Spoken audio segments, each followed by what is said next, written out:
자본주의는 빈곤에 대한 두려움을 느끼게 해서 노동하게 만드는 시스템이다.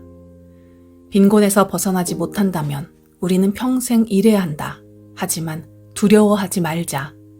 내가 자본주의를 먼저 이해하고 활용한다면 자본주의는 결국 나를 위해 작동할 것이다. 안녕하세요. 나에게 힐링 책입니다. 오늘 소개해드릴 책은 부하 씨가 지은 부의 통찰입니다. 이 책의 저자는 직장을 다니면서 돈의 노예가 아닌 주인이 되기 위해 자본주의와 투자 공부를 했고 주식 투자를 통해 큰 수익을 얻었다고 합니다. 큰 부자가 아니라도 평범한 수준에서 경제적 자유를 얻을 수 있는 방법을 조언함으로써 보통 사람들도 쉽게 성공할 수 있는 노하우를 썼다고 합니다. 앞서가는 사람들의 조언을 통해 가고자 하는 곳에 지름길을 찾아 자본주의에서의 여행이 조금 더 즐거우셨으면 좋겠습니다. 근로소득. 직장에서 얻는 이점은 이루 말할 수 없다. 누구나 직장을 그만두기 위해 준비를 미리 해야 하지만 동시에 직장의 이점을 최대한 활용해야 한다. 그러기 위해서는 자신의 직장을 소중히 여기는 마음을 가져야 한다. 내가 아는 대부분의 흑수저 출신 젊은 부자들도 애초에 직장을 다니지 않았다면 경제적 자유에 이르는 길이 불가능했을 것이다. 그들은 하나같이 직장에서 꾸준히 소득을 얻어 자본금을 모으고 투자 등을 통해서 돈을 불렸다. 그들은 직장에서의 노동소득을 중심으로 부의 시스템을 만드는 데 매진하였다. 이렇듯 모든 재테크의 출발점은 직장이라고 볼 수 있다. 내가 건물을 소유하고 있고 월세 수익이 3%라고 해보자. 직장에서 월급을 200만 원 받는다면 9억 원의 건물을 가지고 있는 것과 마찬가지다. 월급을 300만 원 받는다면 12억 원의 건물을 가지고 있는 셈이다. 보통 사람들은 그 정도 가치를 가지는 건물이나 주식을 보유하고 있지 않다. 이렇게 생각하면 직장에서 버는 소득의 소중함을 뼈저리게 느낄 수 있다. 내가 고정으로 받는 월급이 얼마 안 되는 돈 같지만 사실은 매우 소중한 돈이라는 것이다. 나는 본업이 있는 사람이 투자에도 성공할 확률이 높다고 본다. 15년 동안 주식과 부동산 투자를 하는 사람들을 직간접으로 만나보았는데 모두 본업을 통해 경제적, 심리적 안정을 가지고 있었다. 그들은 안정을 통해 자산을 모았기에 자산 하락기가 와도 견딜 수가 있었다. 루틴의 중요성. 나의 이모부는 의사이다. 이모 부부는 신혼 때 나의 외가에서 살았다. 새벽에 외할머니가 일어나 보면 이모부는 신혼방 구석에서 불을 켜고 책을 읽고 있었다고 한다. 이모부는 전날에 만취했더라도 변함없이 새벽 5시에 일어나 책 보는 것을 하루도 거르지 않았다. 이모부는 그렇게 다른 사람들보다 먼저 일어나 2시간 이상을 의학 공부에 매진했다. 그는 그 습관을 30년도 넘게 유지했다. 이 이야기는 내가 초등학생도 되기 전에 들었는데 지금도 새벽 5시에 일어난다고 한다.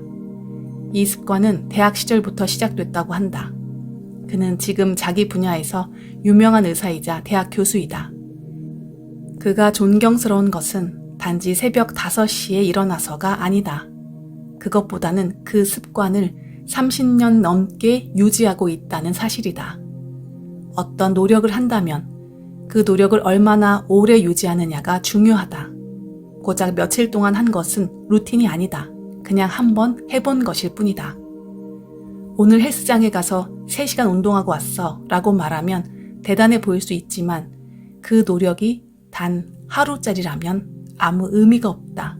그런 일시적인 노력은 도움이 되지 않고 오히려 부작용이 남을 수 있다. 그런 노력보다는 한 해 동안 매일 30분씩 운동했어 라는 노력이 훨씬 더 의미가 있다. 지금 하고 있는 것을 내일도 하고 1년 뒤에도 하고 10년 뒤에도 하는 것. 그리고 그것을 매일 아주 조금씩 더 잘하는 것이다. 이런 노력들이 쌓이면 신뢰가 쌓이고 성과를 낸다. 노력으로 가장한 가짜들 사이에서 진짜 노력들이 빛나기 마련이다. 대부분의 성취들이 그런 루틴을 통해서 만들어진다. 지금 당장 10년 이상 할 수 있는 루틴을 만들어 보길 바란다. 자본주의 사회에서 가장 소중한 가치. 나는 지금 잘 다니던 회사를 휴직하고 아이의 교육을 위해 캐나다에서 생활하고 있다. 직장에서의 승진에 연연하지 않았기 때문에 휴직 결정도 어렵지 않았다. 지난 10년 동안 경제적 자유를 위해 회사 외에 투자를 병행했기에 2년의 캐나다 생활비도 크게 부담되지 않았다. 하루의 대부분을 가족과 보내며 독서와 글쓰기 시간을 통해 내 존재를 확인한다. 15년 만에 처음으로 회사를 벗어났고 한국 사회도 벗어났다. 나를 감싸던 포장지를 벗긴 오롯이 진짜 나의 모습으로 넓은 세상을 만나게 되었다. 여기에서는 내가 가진 타이틀이 전혀 의미가 없기 때문이다. 사회생활을 하면서 가졌던 모든 타이틀이 그저 포장지에 불과했던 것이다.